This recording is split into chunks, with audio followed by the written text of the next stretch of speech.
discuss a topic of immense significance: advances in oral cancer detection from screening to its survival. One of the main problems that we face is the diagnosis. Majority of the cancer cases are diagnosed at very late stages where recovering from the stage becomes really difficult. So what if we could design advancements and newer technologies which would help us diagnose cancer at its earliest stages, even before the precancerous lesions appear in the oral cavity and are visible to our naked eye? So the first device that I want to discuss about today is the VEL scope, which stands for Visually Enhanced Lesion Scope. Now, as you can see, I have put up two intraoral images in the first photograph. The first intraoral image, you can see there is nothing that can be detected by the naked eye. No premature, no lesions, no disturbances in the normal oral mucosa. But if you see the second picture, you can see a dark spot there. That dark spot refers to an area where there is collagen degradation. How does this well scope work?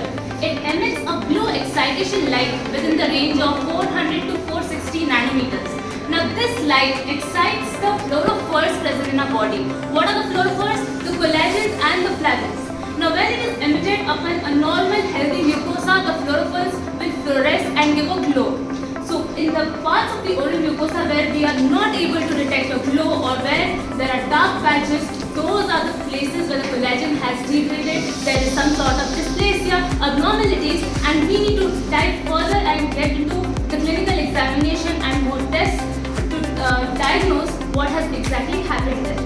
Then coming to next, we have OCTs, that is optical computed tomographies, in which we can analyze the tissue layer by layer. Now what is the major advantage of this is that we can differentiate between benign and malignant lesions using OCTs. We can see whether the tumor has invaded the basement membrane or not. And then as you can see, the center picture that I have put is something which is referring to the future, the AI. Now if we incorporate AI into well scope and OCTs, we can go for faster diagnosis and covering a large mass of people at a pretty less time.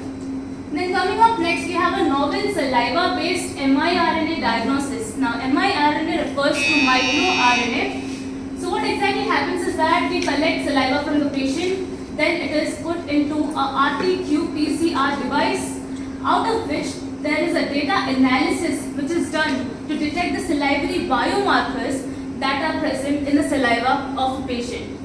Similarly, we have liquid genetic tests and genetic engineering, in which at pretty early stages we can see if there are any genetic abnormalities in a patient which can lead to probable cancer in the future. Now apart from all these things, what is that one major thing that we need for a good detection or like early detection? That is awareness, which basically our respected Department of Public Health Dentistry does regularly by conducting camps and spreading awareness, because if people do not know what are the problems and challenges that they can face, they will never come up to a dentist for a regular checkup, and especially it should be promoted in people having habits of tobacco, because as we all see that majority of the patients, they come at a stage where they already have a tumor or some sort of problem, issue or pain. Before that, they will never come for a regular checkup. So we have to go out there, go to the public, do screening camps, and using well scope we can also very quickly detect if there is any abnormalities, and if we find any abnormalities we can suggest them, we can ask them to go for various testing methods and decide a treatment plan. So that is it for my poster. Thank you.